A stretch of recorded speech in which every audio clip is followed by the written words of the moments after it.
Bonjour, ici Nancy. J'espère que vous allez bien. Je vais vous donner quelques instants, le temps d'arriver pour le live, pour vous accueillir. Donc, je vais vous donner le temps de bien vous préparer. Donc, je vais commencer dans quelques instants à peine. Donc, en espérant que cette petite intermède pendant soit votre heure de dîner ou de souper soit agréable, donc en bonne compagnie avec moi. Donc, hey, bonjour Nathalie! Bonjour Marie-Pierre! J'espère que vous allez bien! Je suis super contente d'être avec vous! Donc, ce que je vais faire, je vais commencer tout doucement, puis je vous accueille au fur et à mesure. Donc, je me présente parce que souvent, on me donne le surnom de Hey, bonjour, bonjour, ou bonsoir aussi, hein, c'est vrai, bien raison ici, soit bonjour ou bonsoir selon. Donc, je m'appelle Nancy Richard et je suis la fondatrice et présidente directrice générale de l'École internationale d'accompagnement Cibel et du Cibel Espace Bien-être, qui sont les deux entreprises sœurs. Puis je suis contente de vous avoir avec moi pour cette première présentation de trois pour souligner le 8e anniversaire de l'école. C'est formidable. Donc, je suis tellement contente d'être avec vous aujourd'hui. Mais ce que j'ai vraiment envie de mettre en lumière avec vous présentement, hey, coucou Laurie, c'est vraiment là, de dire que on a tendance à idolâtrer un peu l'entrepreneuriat, dire que c'est beau puis tout ça.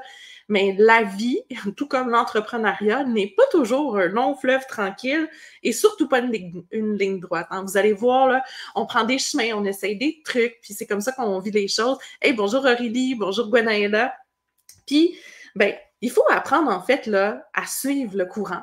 Donc, on n'essaie pas de lutter, là, c'est un peu comme j'explique là, dans la formation de doula, quand on a une contraction, au lieu de lutter là, contre la vague puis d'avaler un bon bouillon en bon québécois, c'est d'apprendre à surfer sur les vagues puis de prendre le chemin aussi. Bonjour Sophie. Donc, c'est vraiment ce que j'ai envie de partager avec vous aujourd'hui, c'est de vous partager mon histoire, celui aussi, en fait, l'événement marquant, donc la création de l'école. Puis j'ai envie de vous donner tout ce qui m'a mené vers la création de l'école parce qu'il y a plein de choses qui ont changé dans ma vie dans les années. Il faut savoir qu'à la base, j'ai toujours su que je voulais être professeur.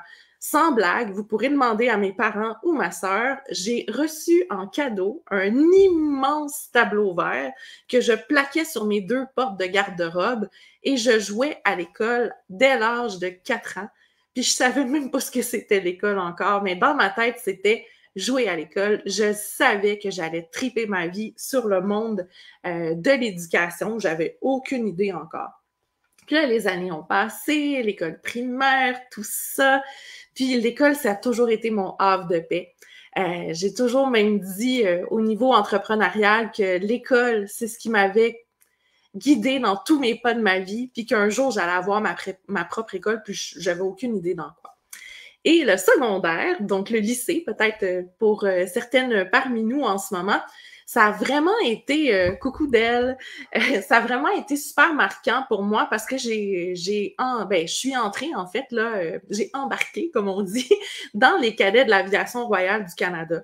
Puis ça a été un gros step dans ma vie personnelle, le dépassement de soi. Je peux-tu vous dire que faire de la survie en forêt où tu as juste une corde puis un poncho puis fais-toi un abri puis on revient te chercher dans 3 jours, c'est quelque chose qui forge le caractère. Mais ça, c'est au niveau plus personnel. Puis au niveau, à ce stade-ci, j'avais aucune idée que ça allait être professionnel.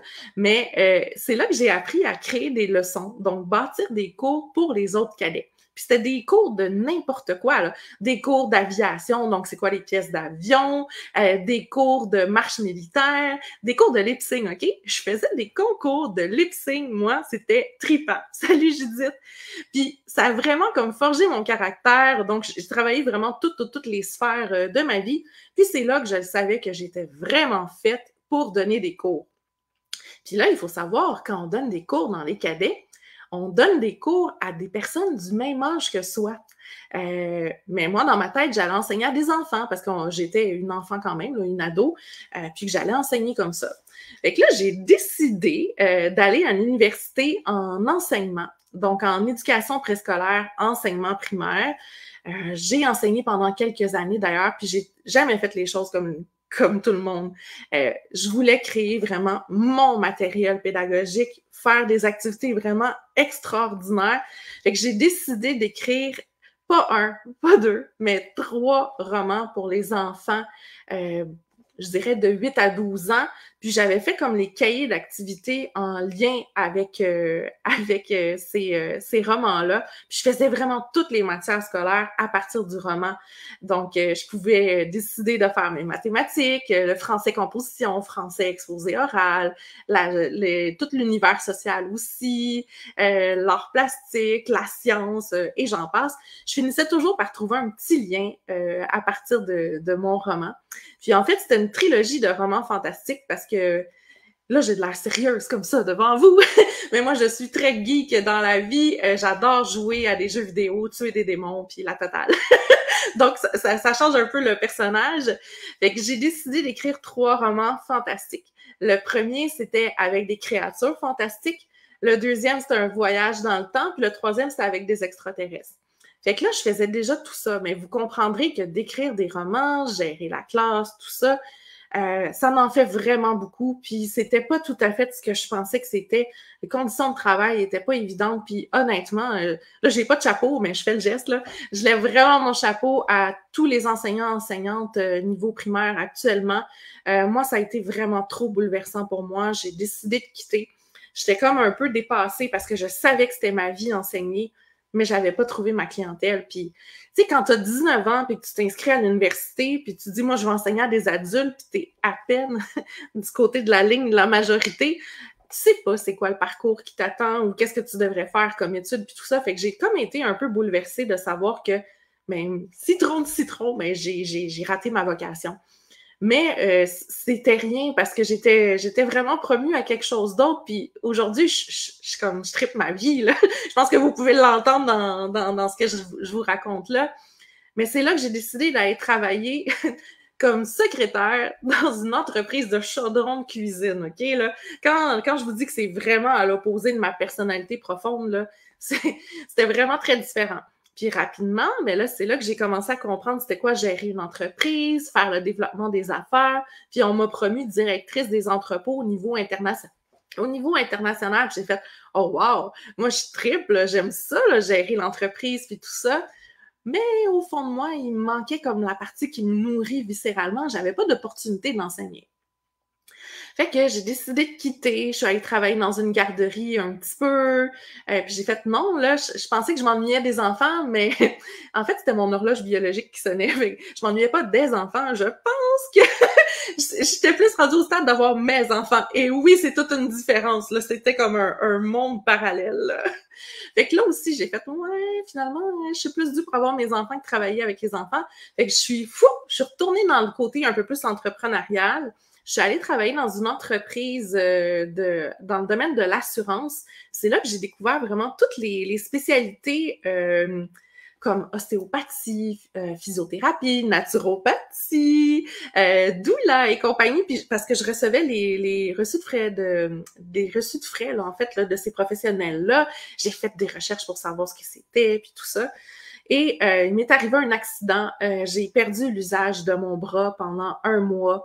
C'est Rémi, mon mari, qui travaille avec moi aussi, qui est mon partenaire dans la vie et en affaires dans l'entreprise aussi. C'est lui qui me lavait, qui m'habillait. C'était pas drôle. Puis ça m'a pris comme 2 ans réapprendre vraiment à utiliser mon bras. Puis encore aujourd'hui, il est pas aussi fort qu'il était. Honnêtement, là, tu sais, faire des haltères au gym, là, moi, je pourrais prendre une canne de petits poids, puis c'est bien suffisant pour mon bras gauche. Là. Ça a été toute une épreuve. Puis c'est pendant cette période-là, justement, que je suis devenue enceinte de ma première fille qui s'appelle Lily. Donc, en 2008, ça a fait comme une révélation. Wow! Tu sais, on le sait c'est quoi, hein? C'est comme un passage de la vie, la maternité, puis ça a vraiment été ultra profond, ultra transformateur. Fait que là, j'ai fait « Wow! » Là, je suis en train de toucher à la base de la vie, puis je trippe ma vie. Donc, je fais plein de mots en « i » là, avec le mot « vie », mais tout ça pour vous dire que c'était une expérience vraiment révélatrice. Puis, quelques mois plus tard, en 2009, là, vous allez voir un peu où je m'en vais avec ça. J'ai une de mes amies de l'époque qui me dit « Nancy, est-ce que tu sais c'est quoi une doula? » Ah ben merci, ça me fait plaisir. Je dis « Est-ce que tu sais c'est quoi une doula? » Puis tout ça, elle dit « Je te vois tellement devenir ça. » Elle dit « Moi, je m'en vais faire ma formation, tu devrais venir avec moi. » Elle dit « Tu pourrais vraiment comme aider les futures nouvelles familles avec toutes les connaissances que tu as, ta passion quand tu t'exprimes, puis tout ça. » Elle dit je pense que tu serais bonne. Fait que j'ai fait, bah, pourquoi pas, hein? On a juste une vie, j'essaie, je m'inscris à la formation, puis je viens avec toi. Et effectivement, ça a fait wow! Mais ce que vous savez pas, c'est qu'à la base, quand elle m'avait invitée, c'était surtout pour que je devienne sa chauffeuse, parce qu'elle avait peur de conduire dans les rues de Montréal. Fait que, tu sais, elle me craquait, elle me motivait, t'es faite pour le métier, puis tout ça. Puis en fait, c'était vraiment juste pour pouvoir conduire. Fait que moi, je trouve ça vraiment très drôle parce que là, on parle 2009, puis là, on est en 2024, puis je suis encore dans ce domaine-là. Fait qu'elle avait vraiment raison en bout de ligne. Fait que c'est vraiment très, très, très anecdotique. Puis, au même moment, ma cousine, j'ai une de mes cousines, Marc-Claude, avec qui je suis super proche. Elle a perdu un enfant d'une grossesse ectopique en 2009. On a eu des enfants presque en même temps. Puis, elle m'a dit, est-ce que tu veux m'aider, Nancy, à écrire un texte sur l'histoire de ma grossesse ectopique pour vraiment donner une lueur d'espoir aux parents pour qui le chemin n'est pas toujours aussi évident pour avoir un enfant? Je dis, ben, let's go, on le fait. Je vais t'aider à écrire un texte. Mais vous me connaissez, je fais jamais les choses à moitié. Pensez-vous vraiment que c'était juste un texte? On a coécrit un livre complet sur son histoire parce que ben, ce qui est arrivé pendant ce moment-là, c'est qu'il y a vraiment eu une lueur d'espoir dans sa vie à elle. Puis elle est redevenue enceinte. Fait qu'on a écrit tout son récit de sa perte, mais en même temps, le récit de sa nouvelle grossesse, comment qu'elle vivait, les tabous aussi, tu sais, la jalousie de voir une autre femme enceinte, puis moi aussi, tout le malaise que tu peux avoir quand tu es enceinte en même temps que quelqu'un, mais cette personne-là le perd. Fait que c'est là que j'ai flirté avec le côté fin de vie, deuil périnatal, tout ça en 2009, puis j'ai décidé de continuer de lire sur le sujet parce que je sentais vraiment que les mots peuvent vraiment apaiser. Puis quand on a lancé ce livre-là, on s'est mis à recevoir des tonnes de témoignages de personnes qui avaient perdu un enfant aussi. Je dis, ben, je peux pas laisser mourir ça, ces beaux textes-là. Fait que j'ai publié un recueil qui s'appelle « Ceux qui nous effleurent de leurs ailes » avec d'autres histoires de personnes qui ont été effleurées par les ailes d'un petit ange dans leur vie. Fait que ça a toujours été comme dans mon univers. Fait que là, j'ai écrit sur le sujet, je me suis ouvert le cœur, j'ai commencé ma pratique de doula aussi, et tadam! Deuxième enfant est né, Fanny, en 2010, et j'ai continué ma pratique doula. Ça a été quelque chose, honnêtement. J'ai accouché, puis 3 semaines plus tard, je recommençais. Ça, c'est comme un côté qui est tough, honnêtement, des fois, quand tu es travailleur autonome, de dire, ben là, ma carrière commence à monter, qu'est-ce que je fais? Est-ce que je prends un plus long congé? Est-ce que je recommence à travailler? Puis tout ça. Puis Rémi, lui, a pris un plus long congé de plusieurs mois. Puis, tu sais, je travaillais pas à fond tout le temps, mais, tu sais, je dois avouer là, que le premier accouchement que tu fais, quand ça fait même pas 2 mois que toi-même t'as accouché, puis que t'as encore mal, tu viens d'arrêter tes saignements post-accouchement, c'était tough, puis avec la montée laiteuse, puis c'est pas évident, honnêtement, mais je savais que c'était la meilleure chose, puis j'étais tellement heureuse. C'est là que j'ai commencé à réfléchir, qu'est-ce que je pourrais ajouter de plus dans ma carte de service pour vraiment bonifier le tout. Puis j'étais comme, je savais que je voulais mon bureau à la maison, j'avais déjà commencé à l'aménager pour recevoir des clients de doula, puis je voulais ajouter un autre métier dans le même univers du bien-être, mais je suis pas une personne manuelle. Honnêtement, là, vous voyez des mains comme ça, là, sont dans le même sens, là, c'est pas mal ça. Avoir la main pleine pouce ou avoir 2 mains gauches, c'était moi, fait que j'étais comme, clairement, faut pas que je devienne massothérapeute, ostéopathe ou quoi que ce soit. Puis c'est là qu'à force de faire des recherches, j'ai découvert la naturopathie. Puis j'ai fait « Ah, là, c'est un filon super intéressant. Je vais vraiment pouvoir partager mes connaissances, aider encore plus de personnes. Puis je vais pouvoir faire mon bureau à la maison. » Fait que j'ai débuté mes études en 2010-2011 là, en naturopathie. Puis là, Mais vous commencez à me connaître, je voulais en rajouter encore. Fait que j'ai décidé d'offrir des services en coaching familial aussi parce que je voulais me replonger un peu avec qu'est-ce que je faisais quand j'étais prof au primaire, l'expérience familiale que j'avais maintenant, le côté doula, le côté naturopathe. Fait que j'ai commencé à offrir des services en coaching familial. Fait que si vous êtes perspicace le moindrement, j'ai pratiqué le métier de doula, j'ai pratiqué le métier de naturopathe, j'ai pratiqué le métier de Tana doula avec une spécialité sur le deuil périnatal, j'ai pratiqué le métier de coaching familial, j'ai fait « Ah, je commence à comprendre des choses. » J'avais comme toutes les pièces de mon casse-tête entre mes mains, il me restait juste à l'assembler. Fait que là, j'ai décidé de mettre de l'avant toutes ces belles connaissances-là avec ma plume au début. Donc, j'ai commencé à publier des articles dans différentes revues. En tout et partout, c'est plus de 200 articles que j'ai publiés. Bonjour, Morane! Donc, c'est vraiment plus que 200 textes que j'ai réussi à publier par le passé. Fait que c'était là, mon premier flirt aussi avec l'entrepreneuriat plus avancé. Puis c'est là que j'ai fait, OK, là, on est rendu en 2014. Qu'est-ce que tu veux faire, Nancy, avec tout ça maintenant? Tu t'ennuies d'enseigner. Là, il est temps que tu penses à ton école. Et c'est là que l'idée m'est venue. En 2015, pendant une année, à temps plein, j'ai écrit à tous les jours. J'ai lu des bouquins à tous les jours. J'ai fait des formations. Puis j'ai commencé à créer ma première formation de l'école Cybelle, la formation Doula. J'ai fait des versions bêta. J'ai rencontré des merveilleuses personnes qui sont venues pour faire la formation pendant cette période-là. Puis en novembre 2016, le 14 plus précisément, c'est là que j'ai ouvert l'école Cybelle, qui s'appelait pas l'école Cybelle à cette époque-là. Ça s'appelait la venue de la cigogne, parce que là, je voulais vraiment donner des cours doula de chez moi, dans mon sous-sol. Puis la venue de la cigogne, c'était le nom de mon entreprise doula aussi, fait que je voulais vraiment faire une belle continuité. Les gens m'avaient connue sous cette appellation-là, donc je trouvais ça vraiment intéressant. Fait que là, c'est là que j'ai ouvert l'école et j'ai ouvert aussi une maison d'édition qui s'appelait Les Éditions Cybelle et j'ai créé une agence de baby planning aussi du nom d'agence Cigogne Coudel pour donner un coup de main, un coup d'aile, si vous voulez, aux futurs nouveaux parents. Fait que là, j'avais ces 3 entreprises-là en 2016. Puis, de fil en aiguille, on a rajouté d'autres formations, d'autres facultés, etc. Donc là, je vous mets la table un peu là, sur la création de l'entreprise. Puis en réalité, ce que j'avais vraiment comme ambition, c'était de créer sous le même toit une école avec tous ces métiers-là dans le domaine du bien-être, du bien-être humain, de l'accompagnement humain. Parce que là, je savais vraiment c'était quoi mon message, je savais vraiment ce que j'avais envie de faire dans la vie, puis j'avais trouvé. Donc, je savais que je voulais enseigner, je savais que je voulais faire du bien autour de moi, puis quoi de mieux que des métiers qui font du bien. Donc, c'est là que j'ai commencé à créer le tout. Puis aujourd'hui, ce que c'est l'école Cybelle, c'est plusieurs facultés de formation. On a la faculté école doula Cybelle, où on donne une formation de doula périnatale, puis une formation de doula et coach périnatal. Donc, on ajoute un petit volet supplémentaire. C'est la faculté école naturopathe Cybelle, où on a 3 certifications différentes selon la clientèle avec laquelle vous souhaitez travailler. Donc, on a la naturopathie périnatale pour les inconforts des futures et nouvelles mères. On a la naturopathie familiale pour bébés, enfants, ados, tous les petits inconforts qu'on peut avoir pendant ces périodes-là de notre vie. Et la naturopathie générale pour une clientèle adulte globale. On a également la faculté de coaching Cybelle, où on a notre formation en coaching parental et familial. Et on a aussi une formation dispensée par Marisol Michaud en coaching PNL et génie humain.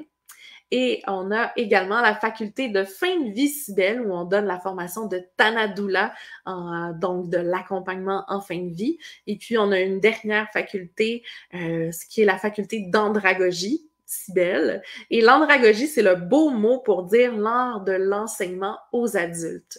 Donc, comment bâtir une formation de qualité selon les différents canaux d'apprentissage. Donc, ça, là, c'est ce que ça représente aujourd'hui. Puis notre petit slogan, c'est l'harmonie entre technologie, pédagogie et autonomie. Parce que pour nous, c'est important d'utiliser la technologie comme un canal de diffusion pour apprendre en étant très autonome avec soi-même puis en respectant votre rythme pour concilier vraiment toutes les sphères de votre vie. Puis on dit à l'école Cybelle que notre mot d'ordre global, c'est qu'on accompagne l'humain du premier passage de la vie au dernier passage de la vie, donc de la naissance à la fin de vie, avec la naturopathie comme outil unificateur. Donc, pour vous rajouter un peu comme un couteau suisse, là, vous ouvrez plus d'outils comme ça. Donc, la naturopathie va venir cimenter la forme d'accompagnement principale que vous souhaitez mettre de l'avant. Puis notre mission profonde, qui était vraiment la mission qui m'habitait vraiment du fond du cœur, je voulais être une source d'inspiration pour favoriser le bien-être par le partage de connaissances, parce que c'est vraiment ce qui m'habite, là, vous comprendrez. Puis je voulais surtout démocratiser les métiers humains, des métiers de l'accompagnement et l'entrepreneuriat féminin. Pour moi, l'entrepreneuriat féminin, ça vient vraiment m'habiter.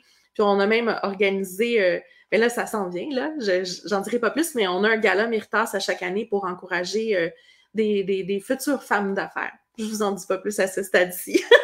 Puis je voulais, en termes de vision, être la référence numéro 1 dans le domaine de la formation, dans le domaine de l'accompagnement humain au niveau international francophone. Donc ça, c'était ma vision. Puis au niveau des valeurs qui sont véhiculées, autant au sein de l'école que même dans notre forme de pédagogie, on parle vraiment du bien-être. Je pense que ça, vous pouvez l'avoir deviné. Le professionnalisme, ça, c'est super important pour moi. Je veux vraiment donner des formations de très haute qualité et former des professionnels de demain qui sont hyper professionnels aussi, mais surtout avec le mot plaisir, parce que pour moi, s'instruire rime avec fou rire et plaisir, puis je m'amuse, là. Vous comprendrez, là, quand je parle, puis que j'enregistre un cours. Je vous fais des petites rimes, je vous fais des chansons, je vous raconte des blagues, puis j'invente aussi des mots parce que ça va tellement vite dans ma tête que des fois, je fusionne 2 morceaux de mots, puis je vous invente ça, des trucs comme ça. Fait qu'avec moi, c'est jamais plate. Puis c'est la même chose avec chacune des belles formatrices de l'école, c'est jamais plate. On s'amuse, on s'amuse, on s'amuse, puis ça se reflète dans notre enseignement. La famille aussi, la conciliation, ça fait partie de nos valeurs et l'appartenance. Puis on dit souvent que faire partie de la famille Cybèle, c'est faire partie d'une famille non seulement pendant votre formation, mais ça va au-delà de ça. Ça va au-delà de la formation parce qu'on continue d'être là pour vous après. On a un répertoire des gradués aussi pour vous aider à percer dans votre domaine. Oh, mais merci! J'aime ça. On vous aide à percer dans votre domaine.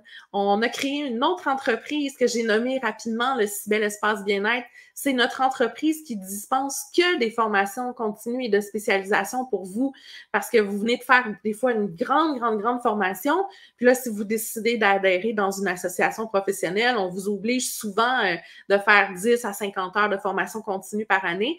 Mais on a décidé de vous en créer pour vous avec la même méthode de formation, avec la même énergie, avec la même équipe. Donc, on a aussi le Cybèle Espace Bien-être pour nous. On a plein de trucs qu'on fait pour vous, là, les gradués. Ensuite, ce que j'avais vraiment envie de vous dire, c'est que là, je vous raconte tout ça avec le beau sourire, mais tu sais, l'épreuve de la perte de l'usage de mon bras, le fait d'avoir étudié 4 ans à l'université, puis de ne pas avoir vécu des belles expériences nécessairement, c'était tough. C'est pas toujours rose, l'entrepreneuriat. L'important, c'est vraiment de se trousser les manches, de se relever, puis de voir chaque petit pépin de parcours, disons ça comme ça, nous apprendre une belle leçon de vie pour la suite des choses. C'est comme ça la beauté de la chose. Puis c'est pour ça qu'on est encore avec vous après 8 ans d'existence. Puis je le voyais là, au fur et à mesure que j'étais vraiment à la bonne place dans la vie. Parce qu'en 2016 déjà, j'ai été en nomination dès le lancement de l'école par le réseau des mères en affaires dans la catégorie meilleure nouvelle entreprise. Ensuite, en 2018-2019, j'ai été en nomination 2 fois pour la meilleure moyenne entreprise aussi. En 2019 aussi, j'ai fait la page couverture du magazine Mindset Entrepreneur. On a fait un reportage sur mon parcours entrepreneurial. Et puis, ce qui a couronné le tout, c'est en janvier de cette année, en 2024, je figure dans le palmarès des entreprises au féminin qui a été créé par Première en affaires. Donc, c'est toutes les entreprises québécoises dirigées par des femmes d'affaires aguerries. Puis, ils m'ont choisi. Quand j'ai vu mon nom dans la revue, j'ai fait comme « Oh my God, je suis à la bonne place, je fais les choses bien. » Je le fais parce que j'ai vraiment une mission de cœur à transmettre. Puis quand j'enseigne, c'est ce que je voulais voir. Puis ça a été vraiment une consécration pour moi, là, cette nomination-là. J'étais super fière. Mais merci, Gwenaëlla. Puis j'ai envie de vous donner des chiffres de l'impact que ça a fait, là, cette entreprise-là. On dit que c'est 5 facultés. Ça représente 1600 étudiants en tout et partout qui sont dans 39 pays. Là, je ne sais pas si vous voyez, mais attends, il faut que je le fasse comme ça, là, vu que c'est à l'envers. Il y a une carte du monde à gratter ici en arrière de moi. Puis à chaque fois que j'ai un nouveau pays, d'une nouvelle étudiante, un nouvel étudiant, mais je vais le gratter. C'est comme tellement cool de voir toutes les belles couleurs apparaître. Donc, 39 pays. Donc, c'est vraiment capoté. Et ça représente 99% de femmes, 1% d'hommes. On en veut plus, plus, plus. Vous êtes tous les bienvenus. On dit qu'il y a 49% de nos étudiants qui demeurent en France, 29 au Canada, 12 en Belgique, 6 en Suisse. Puis le reste, c'est vraiment très, très, très disparate dans plein, plein, plein de beaux pays. Puis on s'assure toujours de vous fournir des formations de qualité, peu importe votre lieu de résidence, parce qu'on vous donne des outils pour aller faire les recherches complémentaires aux besoins. Puis on vous fournit vraiment les informations de base des pays principaux de nos étudiants. Donc, on vous outille, peu importe votre lieu de résidence. Fait que vous pouvez étudier les deux pieds dans le sable si le cœur vous inspire de cette façon-là pour étudier. 81% de nos étudiants font une certification avec nous, mais la balance en font 2, 3. Puis il y en a qui sont rendus à 4 avec nous. Tu sais, quand je vous dis l'esprit de la famille Cybelle, c'est d'être avec nous. Puis c'est pas rare aussi qu'il y en a qui font des formations avec nous, puis qui décident d'en offrir par la suite. On en a là, des belles personnes qui ont commencé avec nous comme étudiants, puis qui ont décidé d'embarquer dans notre belle équipe de travail. Donc, c'est formidable tout ce que c'est devenu. Moi qui pensais donner des cours dans mon sous-sol chez moi, juste de doula, aujourd'hui, là, c'est une dizaine de programmes pédagogiques, une vingtaine de formations continues qui sont dispensées par une équipe extraordinaire de partout sur la planète. Puis sans mon équipe, là, je pense qu'on ne serait pas rendu là non plus. C'est tellement cool. Tu sais, on parle de l'esprit de Cybelle dans la communauté étudiante, mais c'est la même chose dans l'équipe aussi des formateurs. Fait que ça, je trouvais ça super important. Puis là, j'ai envie de... Je vais prendre ma feuille là, pour vous donner le petit calcul, puis vous pouvez jouer le jeu avec moi aussi si vous êtes bonne en calcul mental. Imaginez, OK? Si nos 1600 étudiants font 4 suivis clients par mois, ce qui est très possible, hein? Parce qu'on vous aide à bâtir votre entreprise. Donc, 4 clients par mois, qui sont des familles de 4 personnes, mais ça veut dire 307 000 personnes par année qui vont vivre plus sereinement grâce aux apprentissages de Cybelle. Puis Cybelle, c'est le nom de notre cigogne. C'est pour ça que j'ai changé de nom plus tard. Quand on a graphié le programme de fin de vie, on voulait pas garder ça l'avenue de la cigogne, on voulait juste mettre le nom de notre mascotte à la place.